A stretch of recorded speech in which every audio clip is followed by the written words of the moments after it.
longer now. It takes like 4 seconds.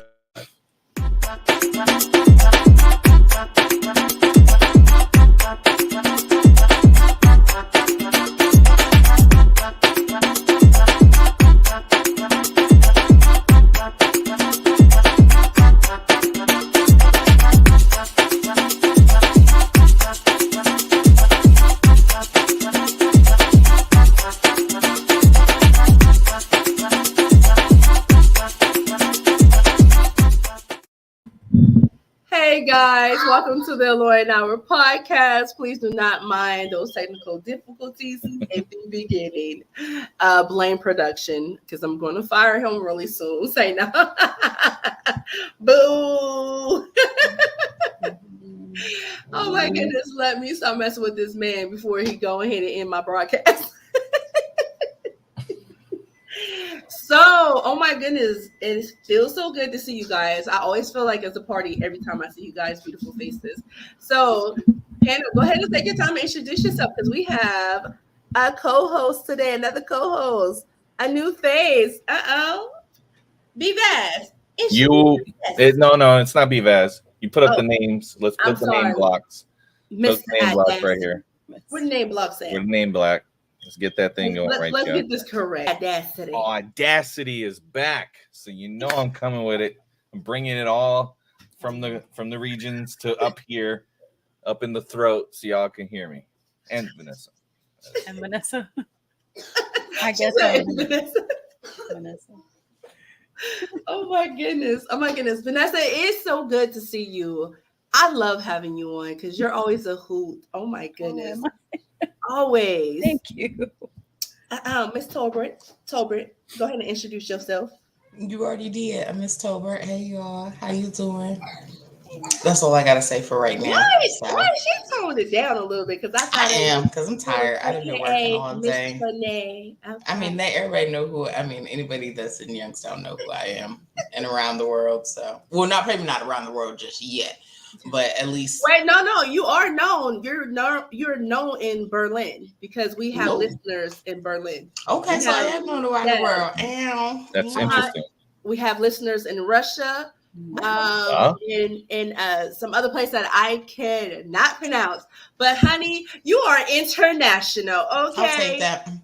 Okay, and the Lauren Hour podcast is international, baby. Okay, and so guys, I want to thank everyone for tuning in. So today's show, we're actually going to be talking about parenting. So, guys, let me tell you, I've been having the hardest time letting go of my children. So, as you guys know, my youngest daughter turned 18 in December, and I don't think I was actually prepared for what comes along with my baby turning 18.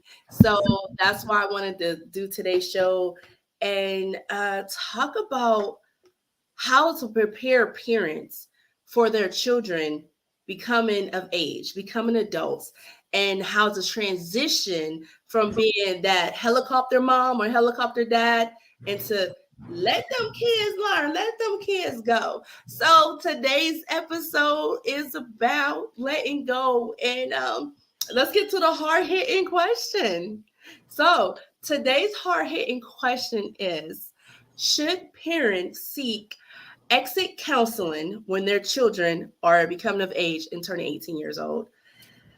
So I have a question for Vanessa. This question is going to be for you because your children are grown.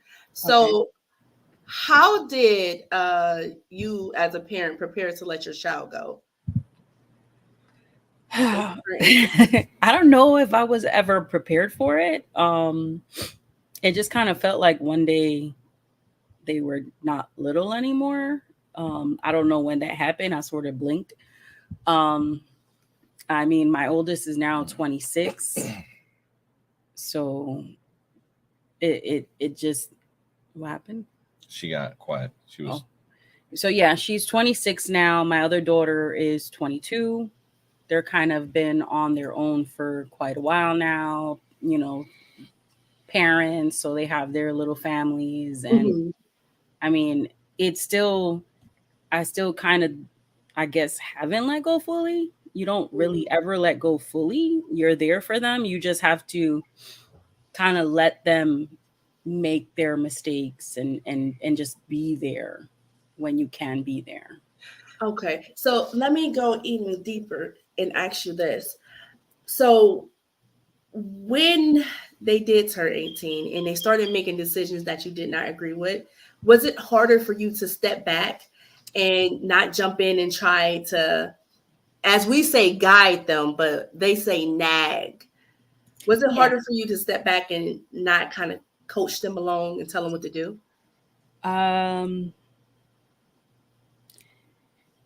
Yes and no.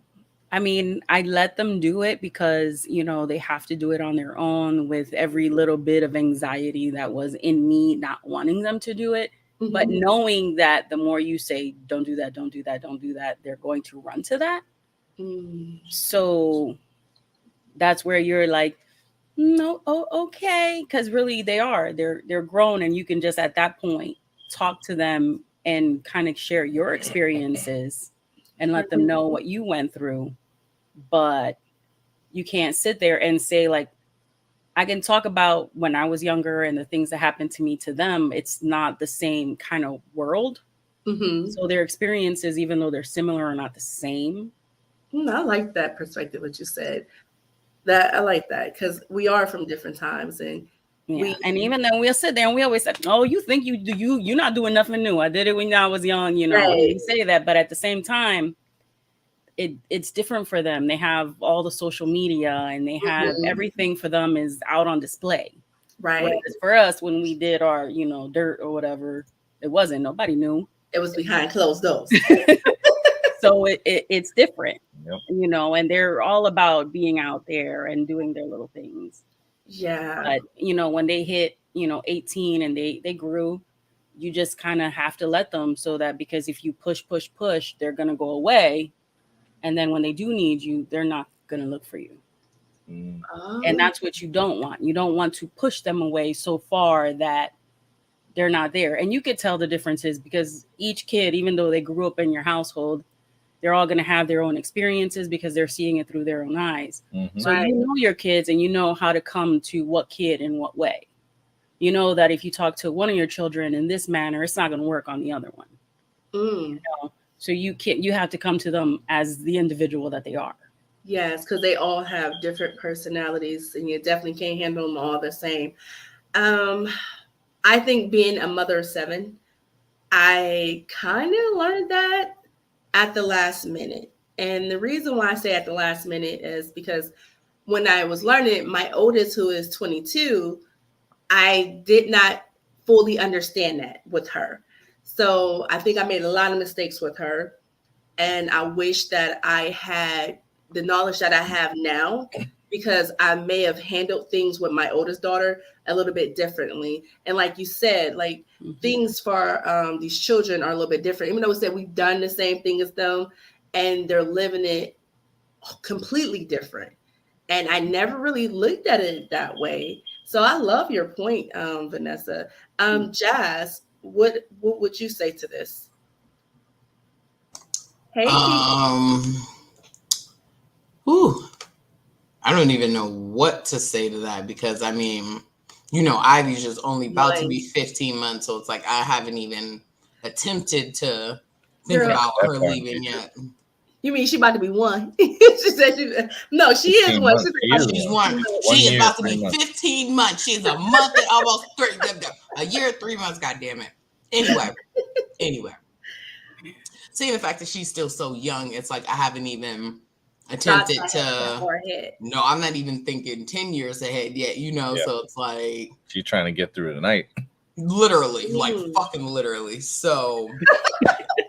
Y'all just y'all laughing, but okay. I totally remember. It is I not know. something I forgot. I've been there 7 times.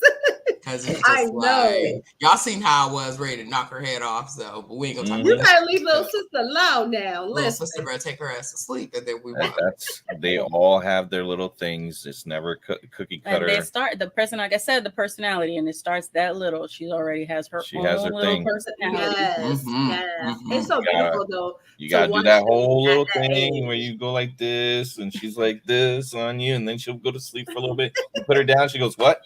Wait, Right, I wasn't right. asleep. Are Like you she's kidding me?" missing something. Oh, And that's what Wow, it is. yes. She literally thinks she's about to miss something, and it's like, girl, you're not about to miss nothing. Like, They're Because at all her like age, everything is new. Yes, Literally. everything is New. exciting. Everything Yeah. is all exciting. like that. And Everything. you know what?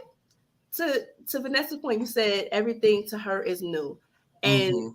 that might be how some of these teenagers are Yeah. thinking. They're turning Mhm, 18, right?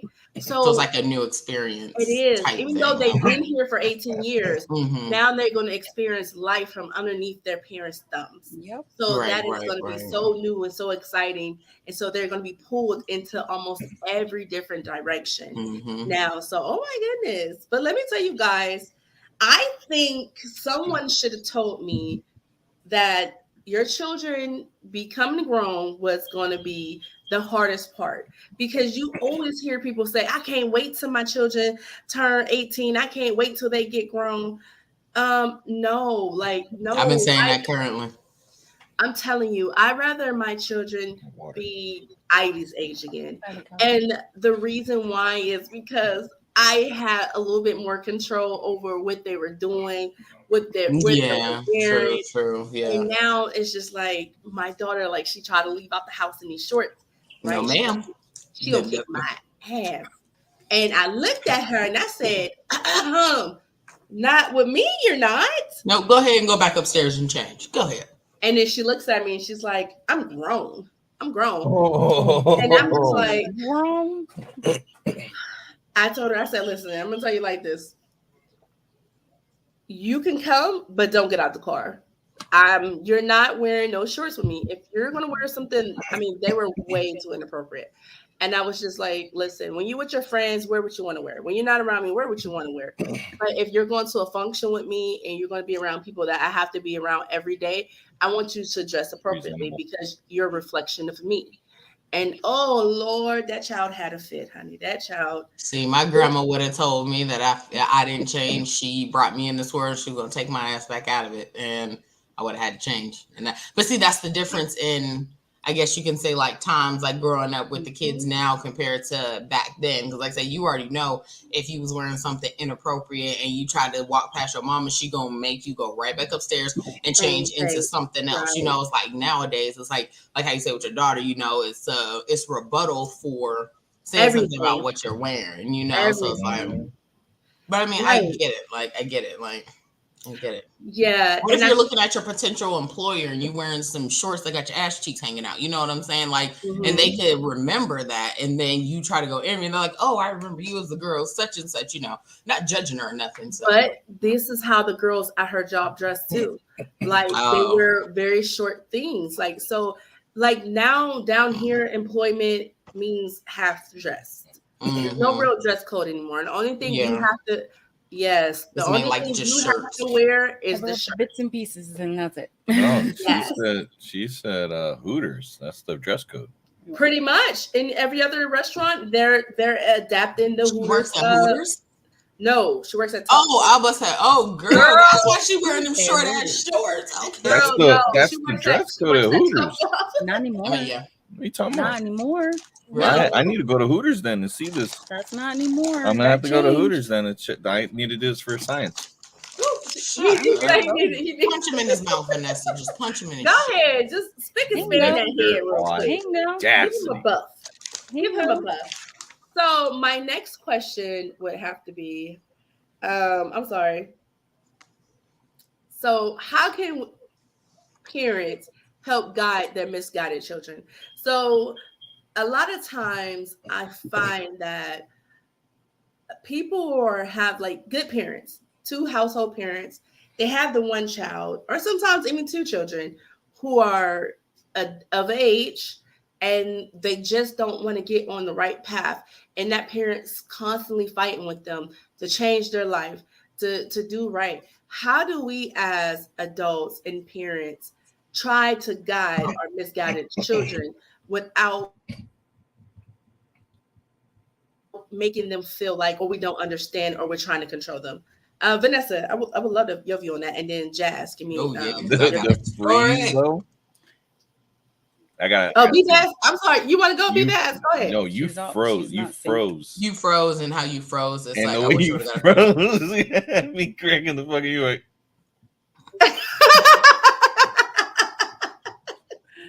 I'm gonna have to watch that back. He said, like, he was for real. He really was. And that's I'm like, oh my goodness. Did you guys get that question though? Guide a misguided child, but I could talk from experience as I was a misguided child. Mm-hmm. My mom and I, we stopped talking for over a year or something, some change due to that, my misguidedness and all the bad decisions I was making. And then over time, it just kind of like afterwards, I guess age experience is all you can use as a way of like getting them to come back. Crystal said, hey. Hello. My mom never pushed me away, but after we had a conversation, we tried to understand that, I'm my own person. I'm going to make I'm going to make decisions you're not going to like. Right. But it doesn't mean that I don't not like love you and everything. I still want to hear what you have to say regardless. Let me make the decisions. I'll hear your advisement. Mm-hmm. So what I would take from that to move forward, take to my little ones when they walk through that situation. Hers are already grown. So, what I try to do is like the ones that are not in that age yet, try to tell them, hey, this is what will happen if you follow this path. This is where you're going. Right. You stop it by, learning that, from a person who walked through this path, this is where it could lead you to. So what we want from you is the best, which is, once you make sure you stay up on your education, stay up. If you're paying bills, stay on top of those. Don't get stuck into a debt and that you can't get yourself out of. Mm-hmm. And if you buy a really stupid financial choice and then we find out about it later, we were better off you come to us first, because we've all done it. We made bad purchases, but we would rather you, hey, come to us before you do this, because we could stop the bad choices, because what happens is when you make we can't stop it. We can try. Yeah. I can only try. And I could just say from my example is like she's mentioning a car. She's got a child that made a purchase, got stupid purchase, ridiculous finance charges, went to like a mom and pop dealership. They got hit with all kinds of crazy fees and stuff. And it was like, man, if you would have just came to us, we could have taken you to some spots and we wouldn't have had this problem. But going forward, she knows now. As you live and you learn. But she won't come to us. But she knows now, like, what not to do. Like, don't want to walk. It's a matter of that question with knowing how to guide your kids when they're doing something you in your heart know they shouldn't be doing. Mm-hmm. It falls under that same thing. You're pretty much going to look at the individual. Right. Whereas if you sit there with some kids and you tell them, look, this is why you shouldn't do that, you'll have that personality that may listen to you and might not do it or do it with caution. Whereas you'll have another one go, oh, you said I can't do that. Now I'm going to do that. So you have to know what personality you're dealing with. And I kind of have, like my two girls, they have those two personalities where, like, my oldest, if I sit there and I go, no, she's going to push even harder to do it, to prove me wrong. Whereas the other one, she'll do it to just have a little bit more caution, because she wants me to be like, she see her as grown and she can take care of her responsibilities.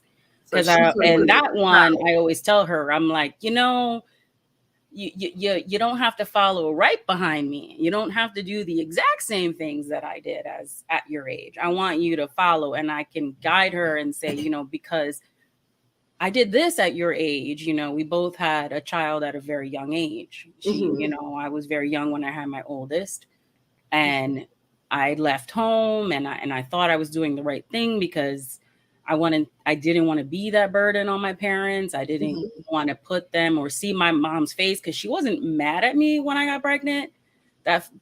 But it was that look of disappointment. It's like she wasn't mad, but she wasn't too particularly happy. Yeah. It was just almost like I crushed her like heart. Like I had never done anything like that ever in my life. So that crushed me. And so I like tried to, I got to do better because I did this. Now I got to do the right thing, and I got to be responsible because I did this. Right. You know, that accountability is important. And I had to like prove it almost like pretty much to myself that I could do it because I did this. Now I got to do it. And she shouldn't have to deal with that burden of it. Right. So, you know, and then my youngest daughter, she got pregnant at an early age, and she kind of did the same thing. And I specifically, because I know what I did, I was like, no, you don't have to leave home. You stay with me. Right. And I didn't want her to leave, and I didn't want her to go and do, you know, the dumb thing that I did. I wanted to be there for her, right? Because I know her personality, and she does the same thing that I do. So, you know, and I was there for her, but I could still see her going, no, I have to do this on my own. No, I have to do this on my own. Right. And she's still doing it. I mean, she put herself through school. She's working now. She has her apartment, so she's doing her things. But every time I still look at her because I'm like, still makes you nervous. Hey, Christine. Yeah, girl, let me tell you, I get it. I still be getting nervous too. Y'all, I got some stories. I'm gonna let Jazz go. Jazz, go ahead. Give us your thought process on this. Story time. So, when it comes to the misguided children, I was not the misguided child, but my sister was, and my mom tried, like, you know, like doing the stuff like sending her to JJC and doing all that to hope that it would get her out of the path that she was leading herself down. Well, funny story. She didn't learn her damn lesson. No, she didn't learn her lesson. And my mom just after a while just said, fuck it. And it's like, if you get in trouble or you get yourself caught up in something, it's on you. And that's exactly what she did. She had a child. She had one child at 16, then a child at 18. Then she went to prison and was going in and out of prison. And now I'm not even going to say what I really think of her, but she's in Youngstown, and that's just that. So, but it's like my mama tried, and it was just like after a while, like you get tired of racking your brain trying to help this one. And mind you, my mom had 5 kids. So it's like having to try to make sure one is okay, but then still have 4 others that have to be taken care of. Yeah. After a while, she was just like, fuck it. And that's exactly what it was. So, yeah. I mean, it's not really that she was like, fuck it. It was more so of sometimes parents, they expend themselves, you know? No, my mom literally said, fuck it. Literally. No, I'm not even joking. True story. Like, yeah, but I'm there because there's some parents out there who they don't give up on their children. But there's sometimes you have children who will take you to a point of you maybe about to commit suicide, or they got to the fact where it's like they were arguing, and it's like more like it wasn't arguing, like they were literally about to like fight, and then after that it's like anybody got time for that. So sometimes you let them go so they can find their way.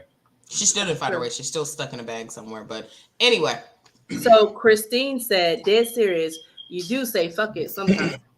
I mean, sometimes you do. Sometimes you do. I'm not going to say, because I wouldn't say fuck it. I'd be like, listen, I need a break. See, I wouldn't either. Yeah. I have my 22-year-old. I've been through some things with her. A lot of people know that. And I think my parenting with her was how I think I was raised. Like I handled her the way that I was handled. And looking back on it, the way that I was handled, it wasn't appropriate. It wasn't appropriate. And I was like the kid who always was in juvenile and group homes and stuff like that. And I couldn't, I think I didn't do enough to kind of explore more of her personality, because her personality was so different from my other children. And she did have, mental disorders, but I didn't know how to handle that. So what it looked like for me was, okay, I'm going to seek help. And I'm not saying seeking help was bad, but when I did seek help, it was always, okay, well, we're going to put her in this place for a little bit of time. And I think maybe I should have advocated for more of, let's not put her here. Let's try some other things first, because now that I'm older, because I was very young when I had my daughter. I was 13 years old when I had my daughter. Yes, I was 13. I forget about that sometimes. Yes. Yeah, and listen, when I got pregnant, my family sent me to a pregnancy home in Vienna. Okay, Vienna, Ohio. I got sent to a pregnancy home, and I had. I didn't even know they had them shits. Yes, wow. I forgot the name of it. Yeah, but actually it's in Niles, but You were it's in 7th Niles, grade? but Vienna, huh? You were in 7th grade? Yes, I was at Hillman. I was pregnant. I only made. I was in St. Luke's. That's why I didn't know. I was walking through the halls of Hillman, and my aunt was like, "Yeah, I'm not comfortable with you being here," and I shamed the family because I was pregnant so young. And they took me and they pretty much put me in a pregnancy home. And let me tell you, but it's now that I'm an adult and I don't really speak to this, that shattered me. It shattered me because I was always the pass around. And what I mean by the pass around, I was in foster care when I was young. It's like I was really little. I think I was like maybe 2. And I remember like being in this foster home and never feeling comfortable. I always was just like always scared of the kids that was there, because the kids there was weird. Okay. And I'll never forget the day that my aunt walked into the foster home and I seen her, because I knew who my aunt was. And I looked up at her, and all I remember is reaching my hands out to her, and she picked me up and she took me home with her. And I was living there with my aunt. And then she had to get my brother like a few years later, my baby brother. And everything changed when she got my baby brother. And that's when I started having like behavior issues.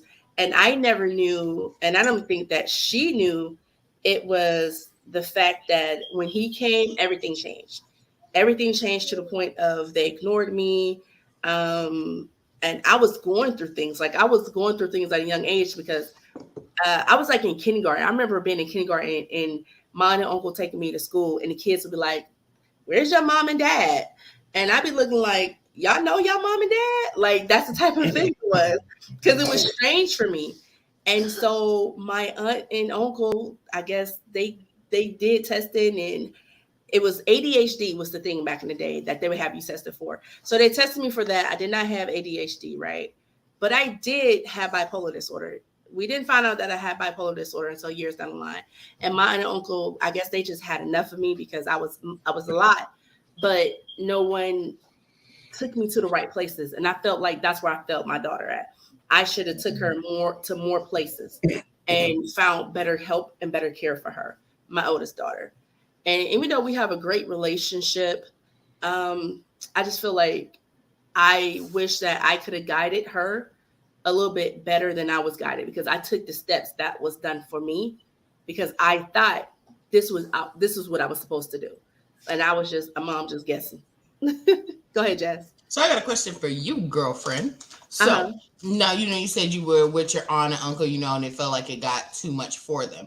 Like, was that, you felt like the exact reason, or did you ever like sit down and talk to them? Like, hey, like after the year, I don't know if it's like, that's a subject that you wanted to even touch again, or? You know what? It has been something that was always hard for me to talk about, but I was like, the hell with it. I think for me, I never wanted to make people feel some type of way about me speaking about the situation. But I always felt like my aunt and uncle lost their son. He had passed away. So I felt like when they had me and I was there, it was all good. But then when they got my brother, it felt like that was because my brother favored their son. He did. And I felt like that was their replacement. That was their replacement. That was what they really wanted. Sense. That was what they really wanted. Okay. And they couldn't just throw me back. Right. That would look bad, right? Right. and they would still try. Like, and they were good people, but I just don't think that I don't think that I was it for them, you know, like I Right. think there was no longer a connection. Like, After, yeah, because it was like, oh, now she's annoying because now I she think wants it's attention again.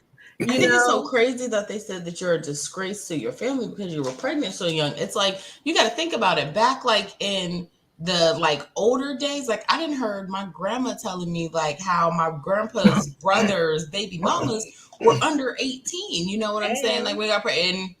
I mean, they were okay. Yeah, their parents were upset about it, but it was more like, okay, you know, the damage is done now. We just have to deal with what the, you know, the outcome is going to be. And it's like, oh my God, like to tell you you're a disgrace. Oh, it's fucking horrible. Right. And let me tell you, the way that they got rid of my ass. You know what? I'm 30 something years old, right? And I still cry about this.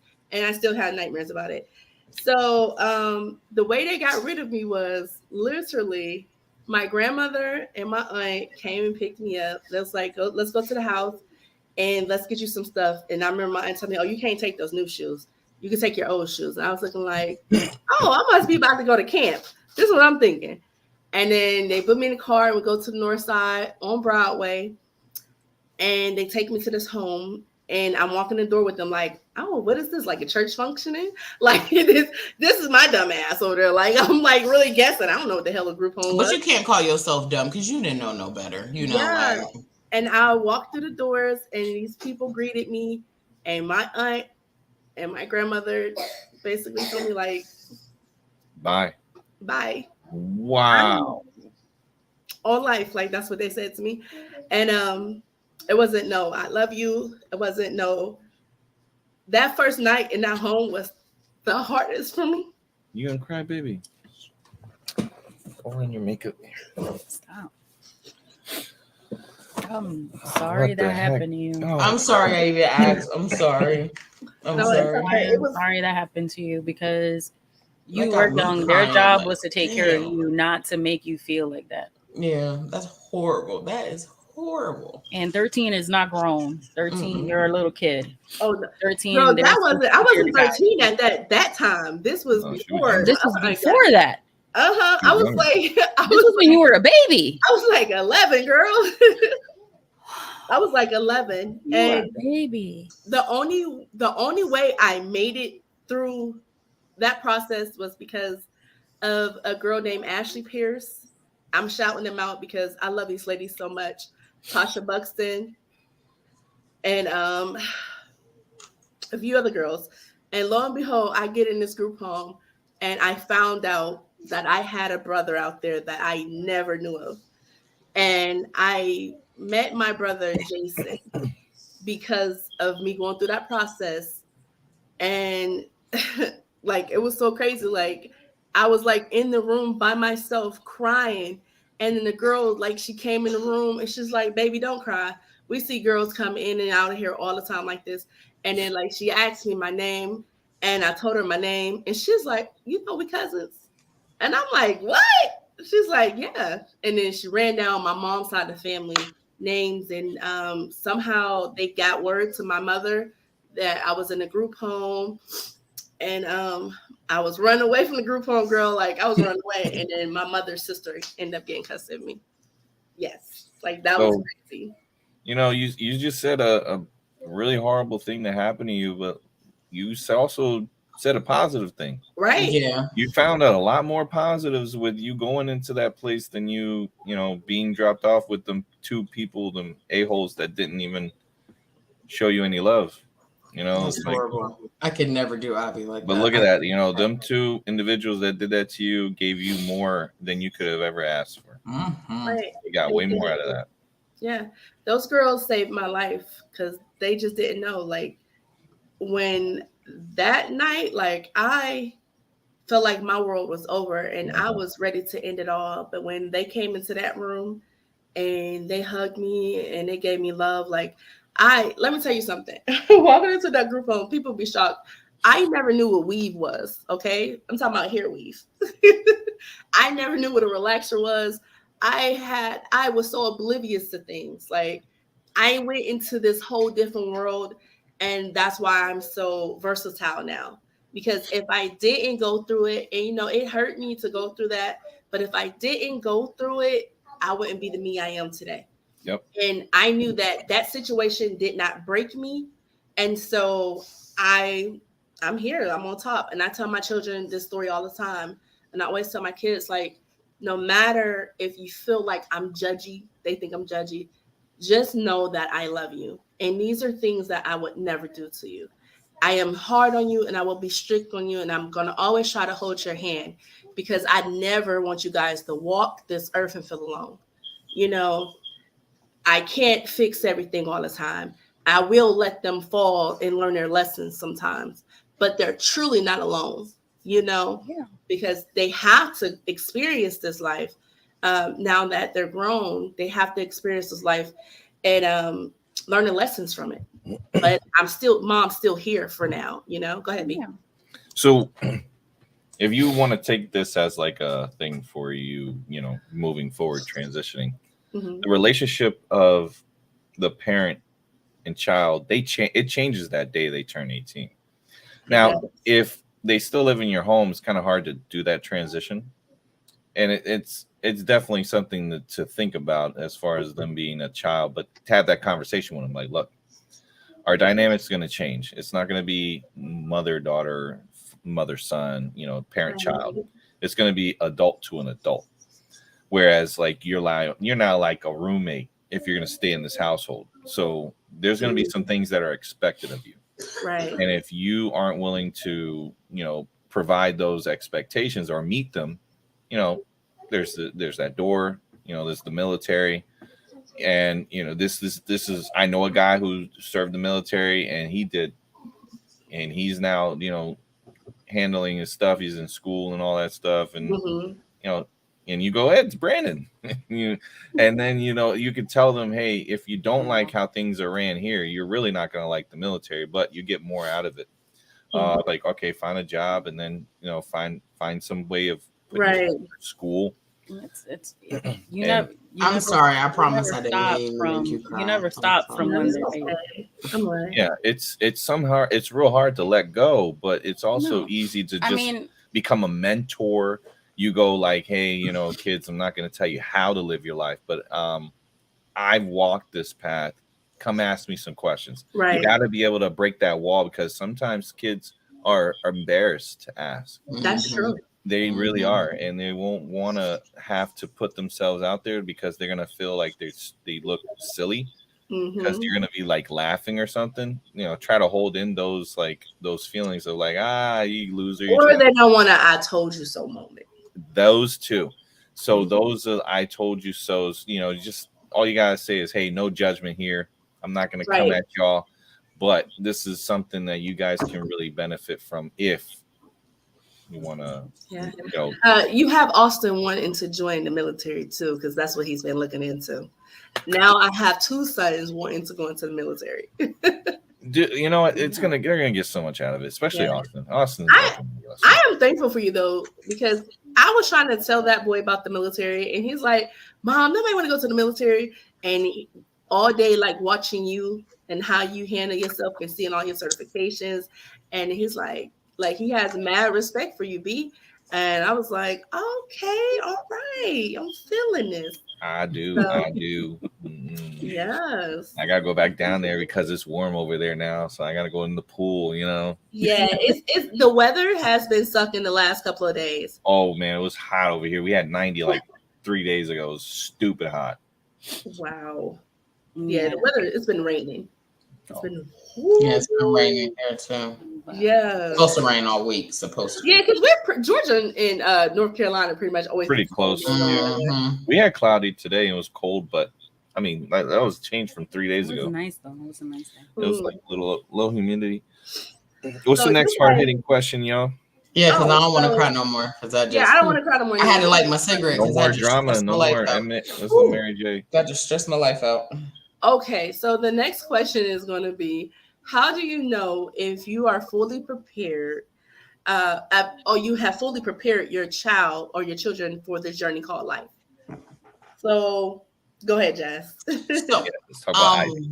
with that, girl, I ain't Brandon. I haven't even started to prepare Ivy for life yet. But She's I mean, I know, I still have time. But I mean, honestly, I mean, for me, I would, of course, make sure that everything, like, she's responsible, you know, like if she's still in school, studies, you know, all of that is up to par. And once I see that, then I know, like, okay, she's prepared, she's ready, she can go out into, you know, the world. But I mean, she also has to be like mature at that age and everything, because if she's 18 and still childish, it's not gonna go hand in hand, you know. So yeah. But from where you are to where we are, right, it's never going to long change time, because the reality is, from when they start, you know, walking, we got to let them walk. We got to let them go forward. And we're let them there fall. to make sure we let them fall, but we're there to pick them up. Yeah. You actually got to let them learn to pick themselves, but you don't stop. It never stops. Right. You know, as long as you're living, and probably after that, you watch them. Yeah, you know, you're there for them. So you just have to, now your role changes where you're not as active in it. You got to let them make the decision. And now, like for me, where I'm watching them with theirs, and, you know, as much as I want to guide them and be there for them and tell them, you know, I can give them little things, but the reality is that's their little ones. Now, my role in the little ones' lives is different. You know, I'm grandma. I'm not mom. But I think it's more like I want to be. I can't mama. Say, mama. Okay. I want to be more. It's I guess it's like be involved, but still like to let her do stuff on her own. You know what I mean? Like I wish that you let her learn, you let her grow, and then you keep doing it their whole life. You let them explore, you let them learn, you let them grow. I mean, I've always said to myself is I always want to be the mom for her that my mom wasn't. So it's like I'm trying to do bigger and better, you know, trying. So right. Another like on that, Jazz, careful, because you can make mistakes where they depend on you too much. I'm going through that right now. Careful, okay? You gotta learn to like loosen up that leash. Can't be so. But I think that's the same thing for every parent. We want to provide something that, like I'm sure my mom did for us what her mom didn't do for her, and I think it's more in my case because I know I had the 2 kids that passed away before her, so it's like I'm always instantly going to be more stuck to her than anything. But I mean, still taking in accord of what you said too, because I mean, eventually she's gonna go to school, and it's like I can't sit in school with her all day. I have to, you know. I think I gotta let her go. Be the one crying. I am. Yes. I went to New Orleans. You'll learn when to let go, and when to hold on, and I mean, you have time. I have time. I mean, you know, and you're gonna, and just like them, you're gonna stumble. You're gonna make mistakes. You're gonna do things as a parent because there's not a book. Not a they're all different, none of them, but we all learn because your child, my child, children, they're all different. They're individuals. They don't come with their own book. They're gonna grow. You learn as they learn. So you're gonna mess up some things, you're gonna get some things great, you know, and that's just how it's gonna be, you know. So I often tell parents, we're learning, well, I often tell my kids too. I'm human. I'm going to make mistakes. I'm not perfect. I also got in the habit of when I'm wrong, I apologize to them. And that way I'll teach them accountability. And also I think where I probably dropped the ball was trying to be the parent to compensate for every single thing I didn't have. And I didn't realize. That's what I said I wanted to. I like everything that I didn't get from my parents. Like if I would say she wanted, I'm gonna buy it. But then it's like in my head, I'm like, I don't want it to be where she thinks that everything is gonna fucking be handed to her, because that is not how life goes. So that's crippling. And I'm learning that lesson because it's like now is expected. So it's like example, my children, I don't charge them rent. I don't really charge them gas or anything. So I got in the habit because my kids, they'll run me ragged some days because I'm taking them to point A to point B. Back in the day, it was the bus for us. Let's get on the bus. And my children, my kids don't know. Walk something. My kids don't know how to use the bus. They don't know how to use the train or nothing. Oh, wow. All they know how to do is call an Uber and a Lyft. And I said, dang, that's hindering them. Because like me and B had this conversation. And he's like, yo, listen, you're going to have to put your foot down and set up some things because you're hindering your children. And I was like, yeah. So I told my kids, I was like, okay, I'm going to need $20 a pay every time you guys get paid for gas. If I'm going to take you guys everywhere, because that's teaching them a little bit of responsibility. And plus gas is like $10 a damn gallon. So it's a mortgage. $20 ain't even enough, but starting out. So. Right. And then it's like $2 a month. We're charging $2 a month for the password to HBO. So, nice. And they pay their own phone bills because I told them I'm not paying phone bills. They pay their own phone bills. On that. And so that's me trying to teach them responsibility. But the way I did prepare them for life was through lectures. I always tell them about credit. I always tell them, right now, my daughter, she has a 2017 car sitting in the driveway. I told her, right now, you're not driving the car until you show me some responsibility because, we're working on that area. But I don't want her to go into a car dealership and get into some horrible deal because the car looks good on the outside, pop the engine and it looks crusty. And you remember in car dealerships when females come in there by themselves, they will definitely try to work your ass. Right. Definitely. Or especially if they think you don't know. Faces, baby faces. They go after. They see them come in. They go after. Especially with the no credit score having. Yep. And that's why I'm always glad that my dad always taught me, like, when it came to about cars, like popping hood and doing all that. So, like, if you think you're about to get over on me, haha, you not, because it's like. Yeah. I talked to them about the interest rate. I talked to them about credit card usage. Let them know. Usually they say keep it at 30%. I always tell my kids, keep your usage at 20%, below 20%. I mean, zero. Well, not really zero. Not zero, because you want just a small. You gotta have something. Yeah, you want to show. A small Show you could borrow. It's like I try to keep mine at like 10, 20%. Right. Maybe more closer to the 10. Like anytime I use it, I instantly just pay it off. So it's like, y'all see the good payment history and all the other stuff. Yeah, and just try to teach them how to be decent human beings. We're not going to always get it right because this parenting thing, it is a journey. And like you said, there's really no handbook on it. You have one parent giving advice, but that's for their child. Their child's personality is different than my children, and so forth and so forth. So really, I just really do think that parents might want to try to start preparing for their children to become adults.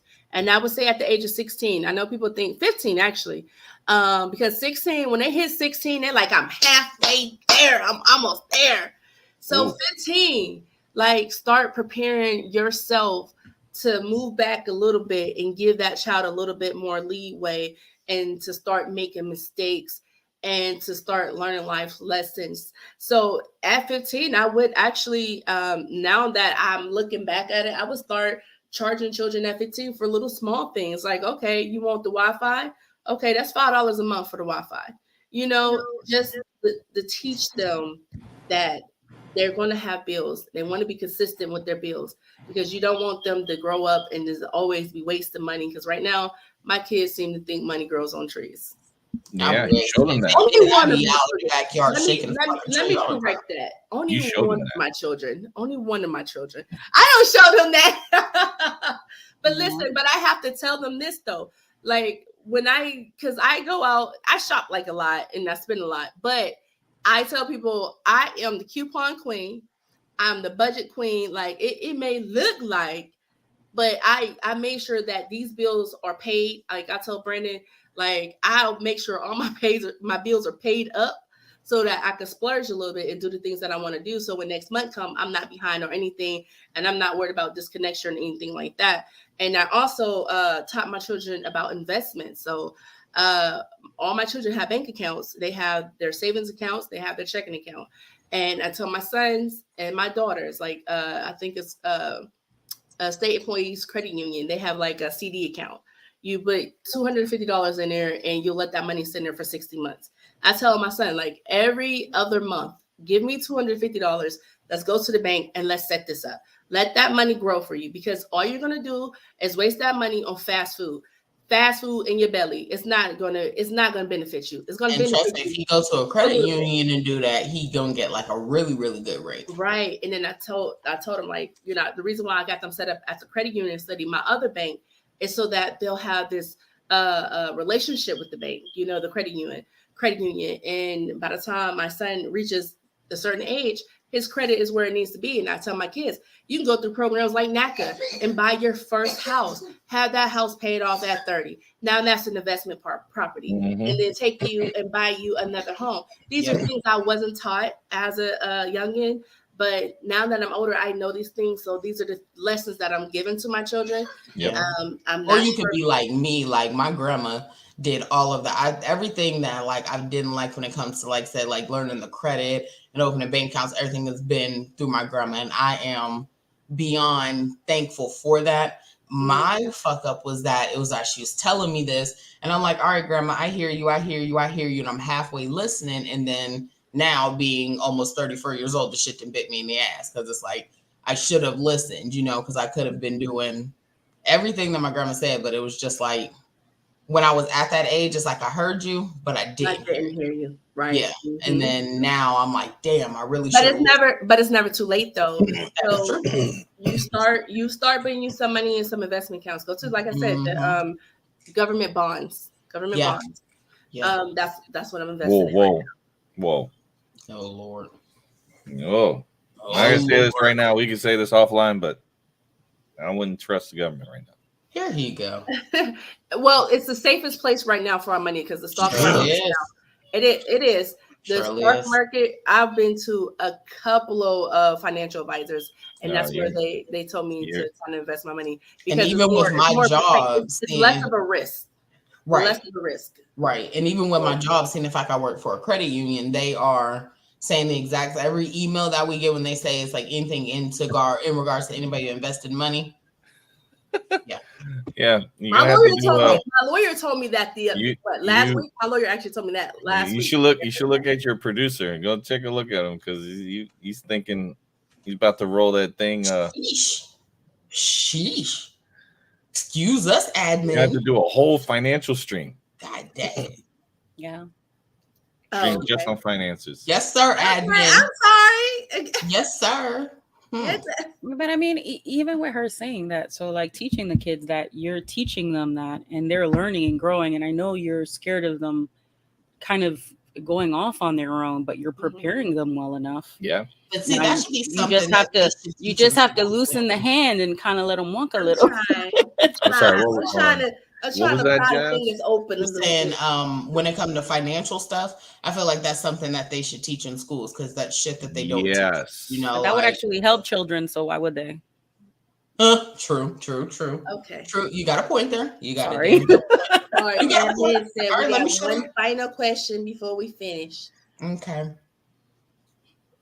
Okay, so what's the final question, Mr. Admin? Let me shut up. I'm sorry. We're gonna have freaking kick me out the stream. I'm sorry. That was the girl. He gonna remove me. I don't want no smoke. I don't want no smoke. Okay, so the next question is: if your child sways from the path you taught them, is that on you as a parent? I'm sorry. Wait, if your child sways from the path that you taught them, is that on you as a parent? No, because I mean you've taught them and you taught them all that you can teach them. It's on them to want to take that and apply it, like going forward. If they do, great. If they don't, you can't be mad at yourself because you did your part. Yeah. You have to look at them as the adult they are. Like if you saw someone on the street and they did something dumb, you're going to be like, oh, your parents. Or you're going to be like, well, you just did something dumb. Right. You're going to look at them as the individual that they are. I mean, and you have to realize that you can only teach them but so much. The rest of it, they have to do on their own. Well, you can guide them, but they're going to do it on their own. Right. But I mean, some parents will feel bad, though. I'm sorry. I didn't mean to cut you off. I'm sorry.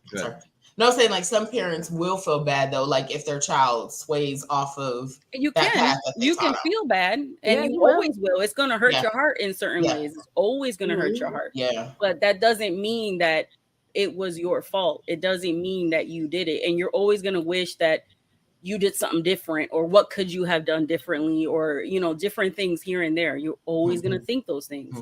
That doesn't change. It doesn't make you good. It doesn't make you bad. It makes you human. You're going to think those things. But you have to let them at a certain time be themselves and just go, I did my best. Tish. You know, I did my best. Now you have to do it the same way. Like, I messed up. I did a lot of things bad. I don't look at my mom and be like, well, it was my mom's fault. My mom did it.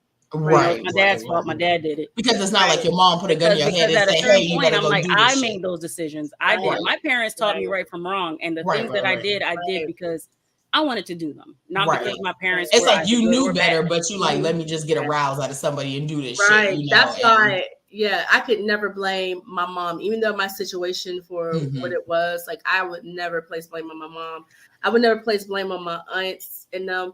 It's just like this. Listen, life freaking happens, and you take it and you do the best that you can with it. You don't sit and dwell on the shortcomings of your parents, because I feel like you would never grow. Because when you're always just pointing a finger, when are you going to take accountability for you? Because at some point you made a poor decision, whether they were the best parents or whether they weren't the best parents.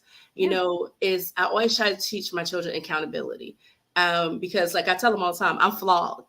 I'm going to make mistakes. But if I make a mistake, you cannot say this one mistake you torch your whole life, because that's not the case. You don't have to be a product of your parents' shortcomings. You just don't.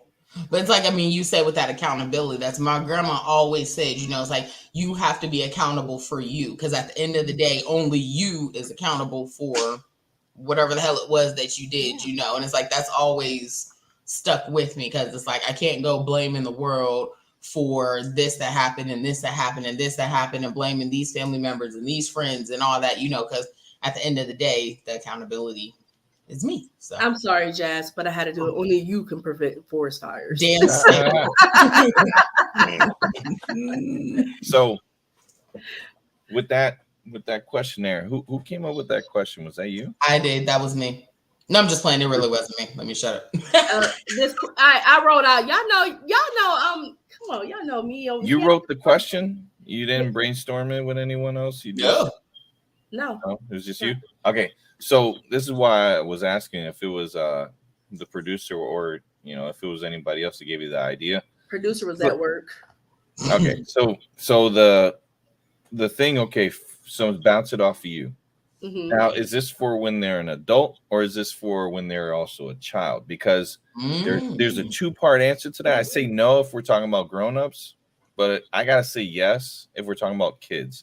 Because if your kid is acting out, let's say in school, or let's say they're acting out in public, they're doing something that they know they're not supposed to be doing, but they do it.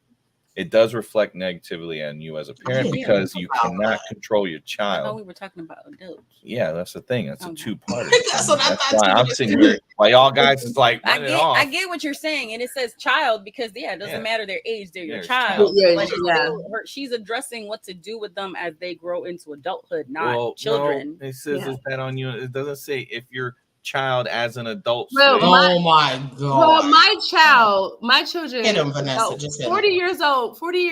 You're gonna be my child. I'm like, I be telling people like, I'm a certain age, and my mom, like, I still call my mom, mommy. I be like, hey, mommy, like that's just how I am. And so I'm still her child, no matter what age. Exactly. I didn't say like any of that. I was just asking. I mean, but that's a good question though. Because let's change this up right now. But that would change the whole concept of what we came on here. You gotta stay on track before admin get on track, because that person's gonna. I'm sorry. On track. Hey, hold up, no, producer. I'm asking a legit question here. Let's go ahead and switch this up, and let's say we say no for the adult, but we say yes to. That's a given. No, it's not just hold up. It's definitely a given. Explain why. It's like if you do something out of turn and your parent, you know, is looking at you have others, you're in public and they're embarrassing you. It's like, hey, what are you doing wrong? Then it could be like, okay, maybe they have an autism, they're on the spectrum. Maybe they have some ADHD issues. It might be some type of medical problem, right? But you would know if that child has those issues because one, you'll see them with headphones, and you know they're screaming, they have something over their ears because they got sensory. You could see that.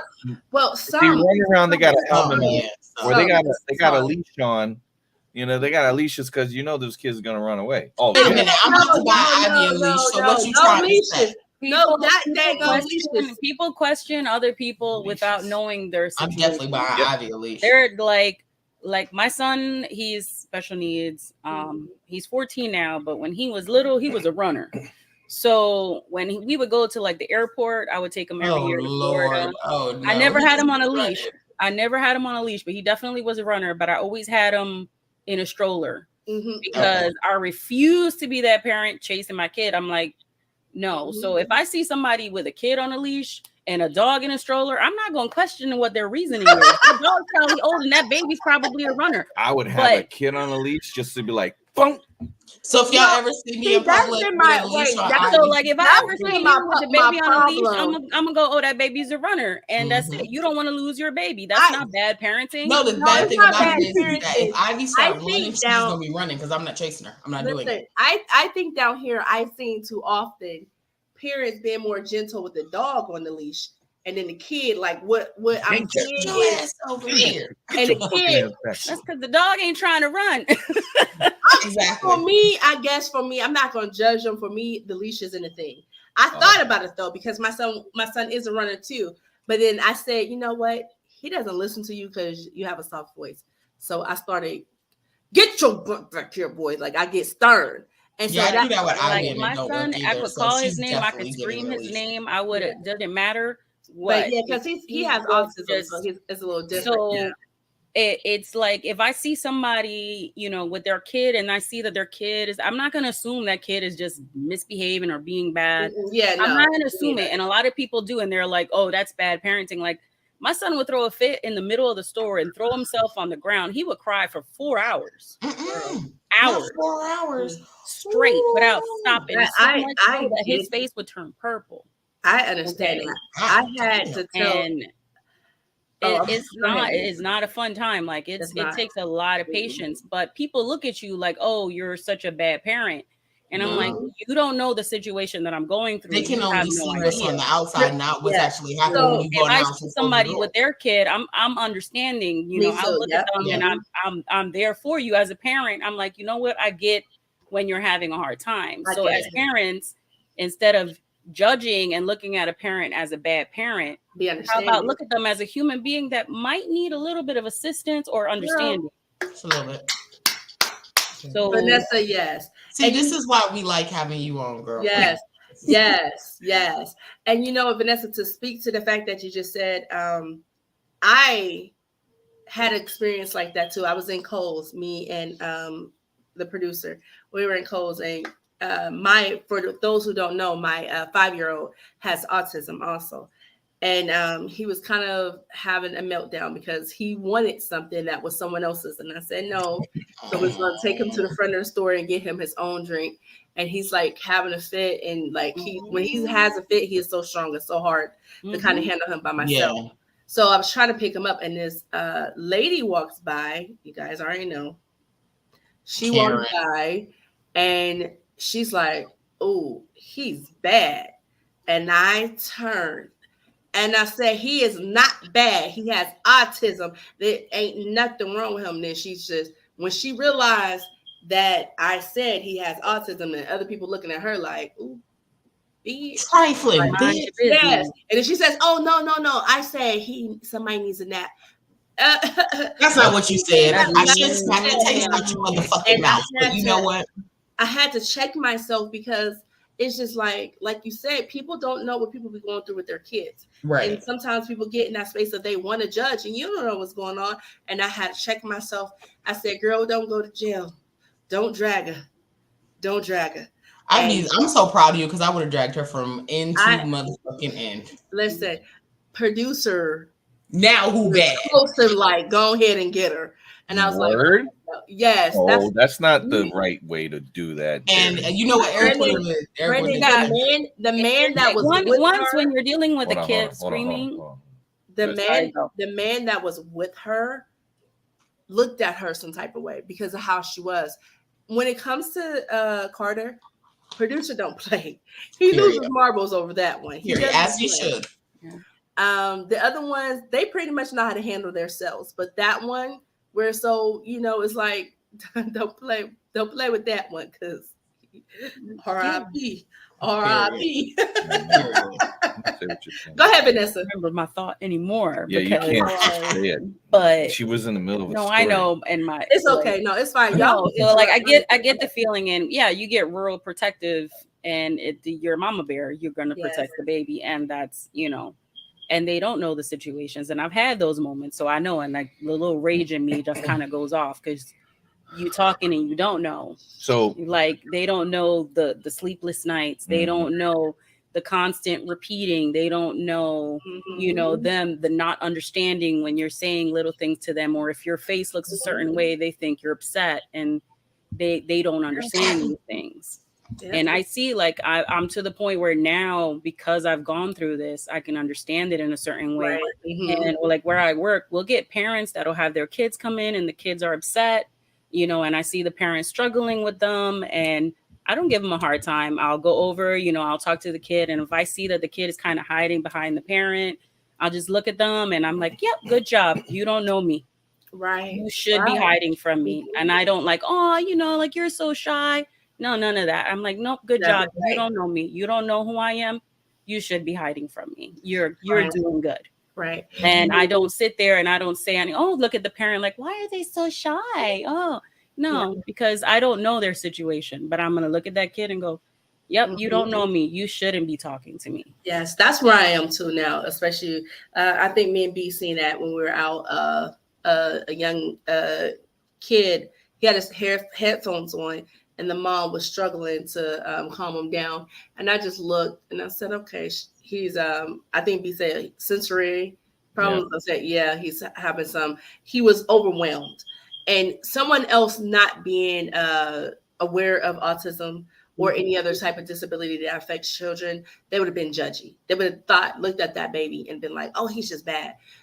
Keep your judgment and your comments to yourself. If like Vanessa said, if you're not going to offer up any help or any support, keep it moving. Yeah. Y'all guys was all talking about like medical conditions, and like that's not where I was going. Oh, okay. There were kids that know what not to do. No, like they had average children, just completely no issues. They're all problems and troublemakers because they're just that. They think it's cool to be bad, right? Those are the ones that reflect negatively on the parent, because the parent has to then take control and be like, well, now there's going to be consequences for your actions because you're not getting it this way. So we're going to go ahead and do things differently. So then you play with the things they like, you take the things they like away. Right. And then they'll start changing their tune because they're like, whoa, hang on. So you're taking away what I like now? Not just, putting me in a punishment and I still got all the things I like to do. Put me in my room. Right. Everything I like is there. No, I'm gonna put you in another room that has books. You're gonna read. You don't like to read. That's all you're gonna have. I'm gonna have a window. See my kids, they enjoy books. My kids are. Oh yeah, that's one I thing. love that about my kids though. I'm not gonna lie. Put a window, but you put a painted window and be like, it's not even sunny outside. You don't know what it is out there. You don't know what it is out there. Painting the windows, lightweight child abuse now. Put them in a room. You put them in a circular room and tell them they can't leave until they find a corner. Lord. You just those kind of things. But we're gonna wind it down now, y'all. All right. Well, we're gonna go ahead and wrap this segment up. It has been a powerful show, and that is one of the reasons why I came up with the name The Lauren Hour, because the Lauren means powerful, so it means power. And we had a power hour, and I totally love it. And to all the parents out there, matter of fact, Crystal States, I want to shout her out. Crystal States, we appreciate you over here at the Lauren Hour for being a fan and commenting. Thank you for all of our fans for commenting. If you ever need any advice about your little one or just parenting, feel free to inbox me. She inboxed me some. She inboxed it me some kind words and gave me a little bit information about her. If you ever need any advice and I can help, I would definitely reach back out to you. We appreciate you over here at the Lauren Hour podcast. To all the parents, hold your heads up. You guys are doing an amazing job. Even when it seems like we're not doing everything that we feel like we should be doing because we're so hard on ourselves. Just know that if you get up every day and your goal is to figure out how to make your children's life better, then you are on the right path. And just know we are all in this together. So please, no judgment zone. Let's keep on loving on these babies, supporting these kids. And by all means, if you need a momcation or a dadcation, take that. Enjoy yourselves. Thank you guys for tuning in. You guys have a wonderful evening. Bye.